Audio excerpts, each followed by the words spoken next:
Bonjour les amis, on va parler argent, mais d'abord j'aimerais vous dire combien ça vaut la vie. Combien ça vaut la vie, combien ça vaut chaque souffle que l'on respire, chaque battement de cœur qui se produit. Juste réfléchissez-y un instant. Donc l'argent. Alors par où commencer, c'est tellement vaste. De ce que je retiens de mes études en économie, en gestion, comptabilité financière ou nationale. À l'époque, on me disait qu'il y avait des pointures, genre Dominique Strauss-Kahn, etc. Puis on a vu ce que ça a donné.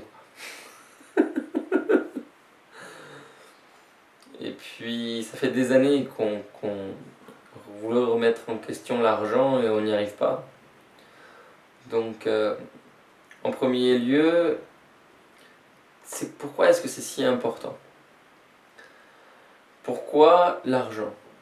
Alors, dans un cas, c'est utile, parce que ça nous permet d'échanger des choses qui ont des valeurs qui ne sont pas forcément équivalentes. C'est une monnaie d'échange, c'est ça l'argent. Mais ça commence à devenir dangereux à partir du moment où ça devient important pour quelqu'un. Donc ça fait partie des maladies de l'être humain, d'en vouloir plus, ou d'en rêver dans son intimité, de se dire que s'il en avait plus, il serait plus heureux.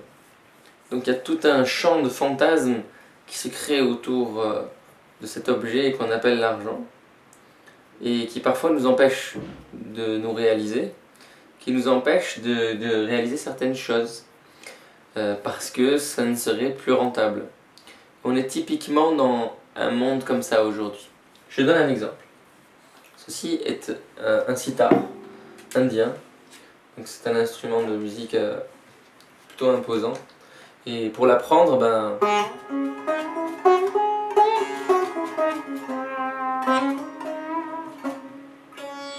ça prend un certain temps et ça coûte de l'argent, mais ça ne va pas forcément rapporter quelque chose sur le marché.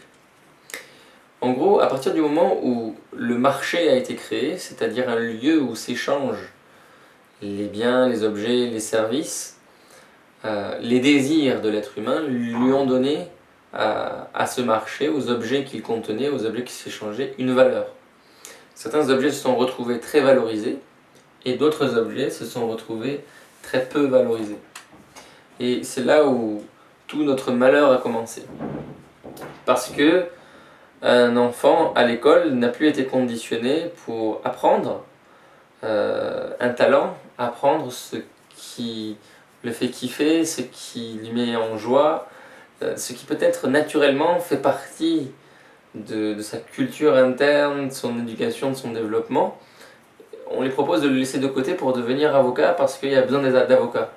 Ou alors on lui dit de laisser de côté sa capacité d'écriture, de ne pas écrire de la poésie pour devenir ouvrier sur les chantiers ou alors paysan.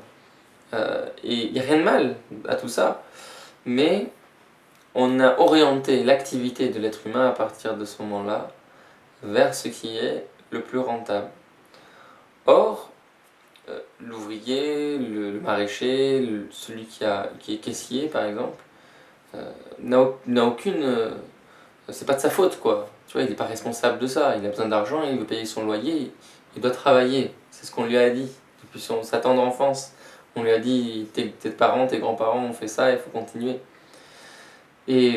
Mais il ne sait pas au fond que ce rêve-là d'avoir l'argent pour vivre est imposé par la classe qui est au-dessus de lui. Et là, dans le thème de l'argent, arrive la question très sensible, très touchy de la propriété. La propriété devient un rêve uniquement pour ceux qui ne possèdent pas, mais pour ceux qui possèdent, c'est une jouissance d'être d'une autre caste, d'une autre classe, voire même pour certains d'une autre race. Parce que la propriété n'était accessible il y a un temps que à certaines personnes d'une nationalité ou encore d'une race. La propriété permet de jouir d'un bien et de faire en sorte que d'autres travaillent pour cette propriété. Et donc voilà, le monde s'est divisé en locataires, en propriétaires et en investisseurs.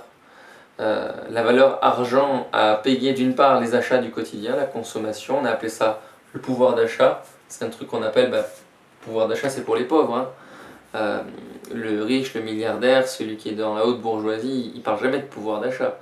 Parce que son pouvoir est dans les titres de propriété qu'il possède dans les entreprises, dans certains systèmes.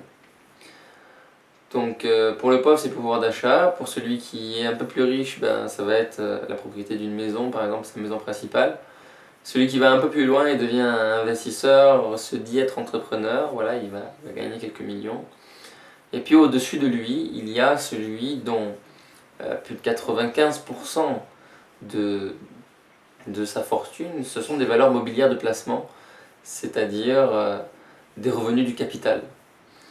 Et toute la gestion de la société, la gestion qu'on dit démocratique ou républicaine, quel que soit le système, va consister à protéger le bien, le petit bien de un petit nombre de personnes. Les lois vont être changées pour ça, le travail salarié va être orienté pour ça, le travail des petits entrepreneurs, des artisans, va être aussi orienté pour ça, pour pouvoir servir le grand capital et quelques-uns des oligarques capitalistes. Dans tout ça, il n'y a rien de mal, c'est pas une critique que je fais, c'est un état de l'art, c'est ce qui est. Et ce qui est n'est pas forcément bon ni mauvais, c'est à voir, c'est à observer et par rapport à ça de voir où est-ce qu'on peut se situer. Est-ce que nos revenus sont liés à un travail salarié? Voilà, on va faire carrière. Est-ce que nos revenus sont liés à un travail non salarié? On est entrepreneur, petit artisan ou chef de petite entreprise ou dans laquelle nous-mêmes on travaille. Ou est-ce que nos revenus sont liés à un investissement ou au produit d'un capital en petite quantité? Par exemple, est-ce que ça constitue 20%, 10%, 15% de nos revenus ou alors plus de 90% de nos revenus et surtout dans quelle mesure et dans quelle quantité? On se rend compte là que l'argent commence à avoir une dimension beaucoup plus vaste que la monnaie qui était à son origine, juste pour échanger des biens et des services entre les gens. Ça commence à avoir une valeur très spéculative et ça commence à toucher le pouvoir. Parce que celui qui a la capacité d'employer 100 000 personnes, ou si on veut regarder les choses dans le sens inverse, qui a la chance de naître en ayant 100 000 personnes qui travaillent pour lui et pour sa famille, et qui fait sa fortune et le luxe dans lequel il vit, eh bien, elle ne va pas avoir une même vision du monde que celui qui est salarié, qui est prolétaire, qui n'a que sa force de travail pour pouvoir vivre, ou encore celui qui est sous-prolétaire, c'est-à-dire qui dépend des aides de l'État, du RSA, des aides sociales, qui sont là en quelque sorte pour, on va dire, cacher la misère et faire en sorte que les gens ne se révoltent pas, quoi, acheter une petite paix sociale. Mais voilà, dans les émissions, les pitch live qu'on fait ensemble, le désir est peut-être d'abandonner tout désir et d'arriver à une paix vraie, une paix qui est durable, et de voir comment est-ce que cet argent, ce capital, cette monnaie qui est en échange et en circulation dans une économie, elle devient dangereuse quand elle n'est entre les mains que de quelques personnes. Et de voir comment est-ce que cela peut être réparti justement. L'argent peut être défini en termes aussi économiques. Et dans l'économie, tu vas avoir les entreprises classiques qui vont faire du profit. En gros, dans toute la valeur qui est créée sur le marché, il va y avoir la partie pour payer les matériels, les marchandises, les stocks, les salariés, les impôts, et ce qui va rester va être distribué entre les propriétaires de la société en termes de dividendes. En gros, on va, le capitaliste, celui qui détient les titres de propriété, le propriétaire de l'entreprise, va ponctionner une partie de la valeur créée dans l'entreprise. Ce qui fait qu'un service coûte plus cher dans une entreprise que par exemple dans une association. Une association est aussi une société privée, une une société morale, juridiquement, elle peut faire du chiffre d'affaires. Et là, il y a une ambiguïté. Beaucoup pensent qu'ils n'ont pas le droit de vendre, ils n'ont pas le droit de faire acheter. Non, vous avez le droit de faire du chiffre d'affaires, mais personne n'en est propriétaire. Il n'y a pas de tenant du capital. Personne ne se verse de dividendes. Personne ne partage le profit. Cependant, en dehors des rôles de président, trésorier, conseiller d'administration, vous pouvez être salarié en tant que directeur, en tant que chargé de mission. Donc on voit qu'il y a une ambiguïté qui est créée sur le marché et on se rend compte parfois qu'il y a beaucoup de corruption, surtout dans les associations. Et toute cette sphère souffre énormément aujourd'hui et surtout dans ce qu'on appelle l'économie sociale et solidaire, ça peut être aussi des entreprises, mais qui vont limiter leur lucrativité, leur côté lucratif. C'est-à-dire ils vont se dire on ne va pas aller plus loin qu'un certain seuil de chiffre d'affaires, ou alors dans le partage du chiffre d'affaires, du versement des dividendes aux propriétaires d'entreprise, on va se limiter à ça, ça, ça. Mais tout ça ne fonctionne pas, ou ça fonctionne très peu. D'une part parce que la globalité du marché est possédée par les tenants du grand capital. Et par ailleurs, c'est que dans les associations même, il va y avoir des conflits d'intérêts ou des collusions d'intérêts pour négocier un salaire pour un tel ou un tel, pour amener son frère, sa cousine, son cousin, ou alors pour faire défiscaliser un bien ou des revenus à travers une association. Donc tout ça commence à devenir très complexe, tu vois, alors qu'au départ c'était censé être quelque chose de simple, quoi, de la monnaie pour s'échanger des biens et des services les uns avec les autres, ça devient quelque chose d'absolument très, très très complexe. Et cet argent, ça devient quelque part, d'une part pour certains ça devient tabou, et d'autre part ça devient pour d'autres un facteur d'héroïsme. Et là, c'est toute la sphère du développement personnel, de l'investissement et du concept qui a été créé autour de sortir de la rat race, sortir du salariat et devenir entrepreneur. Cela n'est pas un rêve du prolétaire, ce n'est pas un rêve de monsieur et madame tout le monde. Cela est le rêve de l'ultra riche. Il est dans son rêve, il le vit, mais ce dont il a peur, c'est de perdre ça, de perdre cet avantage, de ne pas avoir à travailler pour vivre, mais de recevoir les revenus du capital qui viennent de ceux qui ont travaillé pour le créer.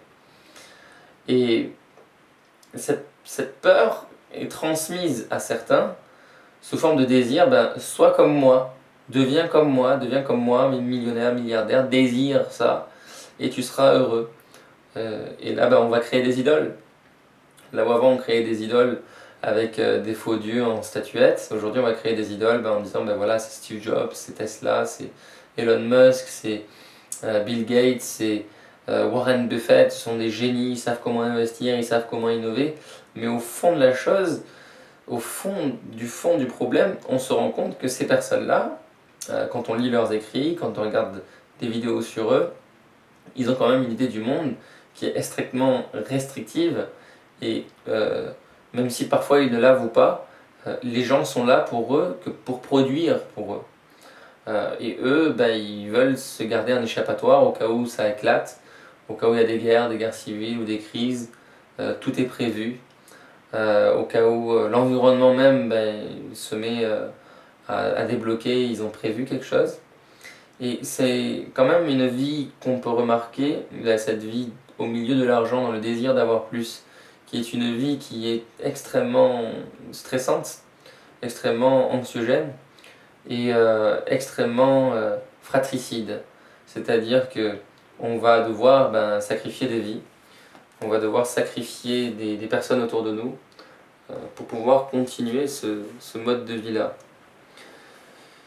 Et grosso modo, c'est comme ça que on a commencé à vivre en Occident avec cet argent et qu'on a commencé à négocier nos talents au lieu d'aller les explorer, au lieu d'aller les développer, au lieu d'aller voir la beauté de la nature, au lieu d'aller goûter tout ce qui est gratuit dans cette riche vie, nous sommes allés chercher de l'argent. chercher des clients, chercher un contrat de travail, chercher un patron.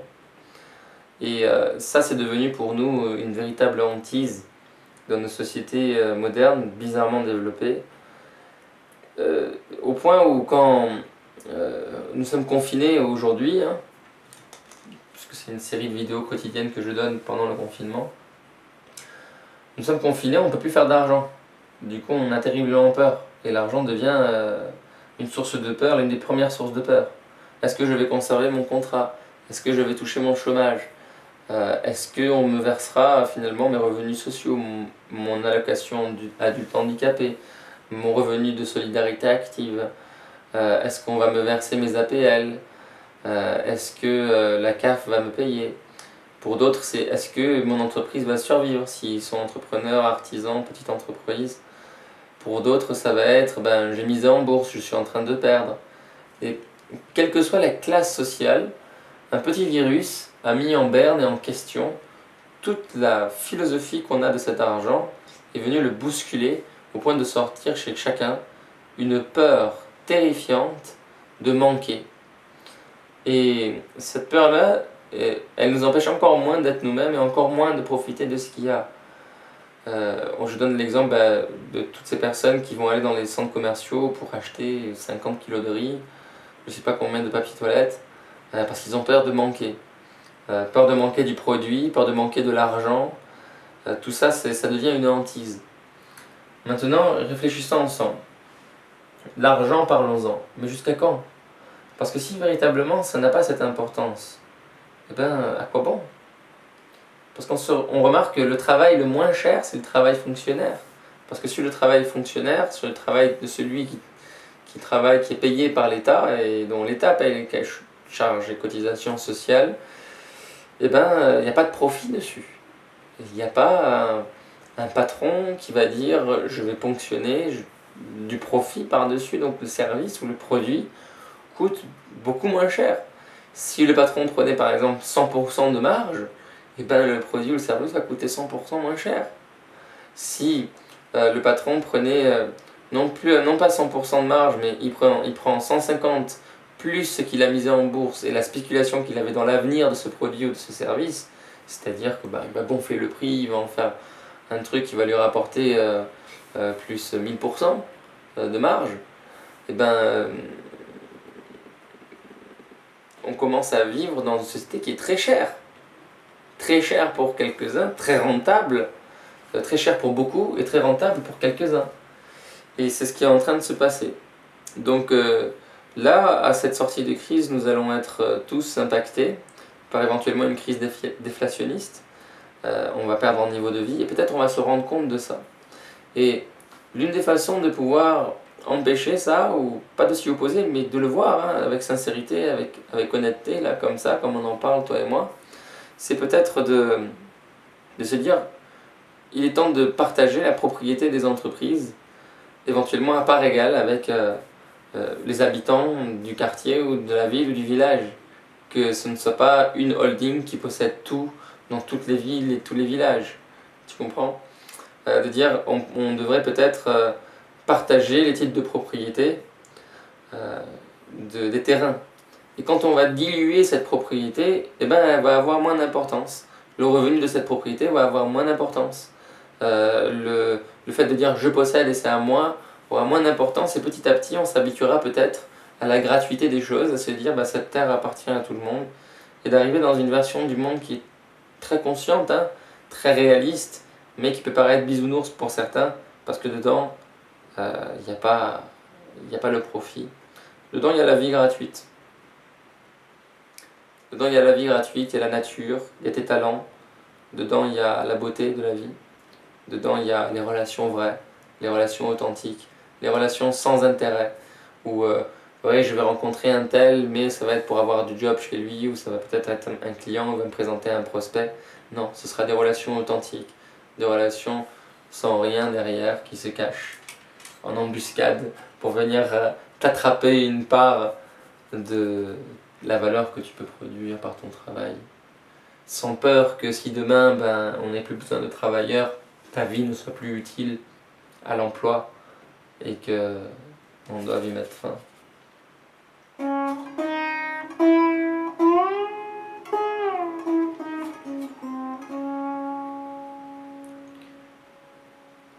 Avoir opté pour cet instrument sans avoir d'intention de faire de l'argent avec, ça a été sans doute l'un des meilleurs investissements de ma vie.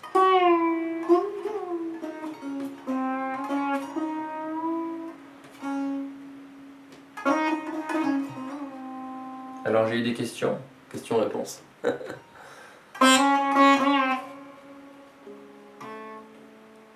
Farzad, mais comment tu vas en vivre? Comment tu vas faire?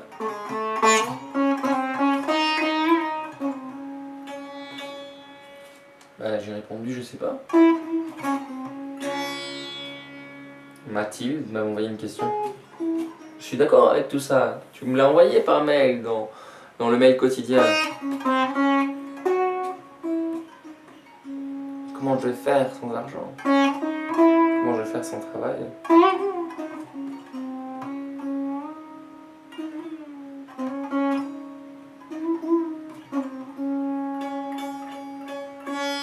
Et je dis, si un oiseau arrive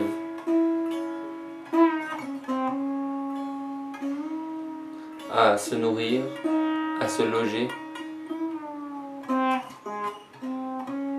combien, pourquoi l'homme n'en serait pas capable sans argent?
Dans la vidéo suivante, nous traiterons de la démocratie. À bientôt.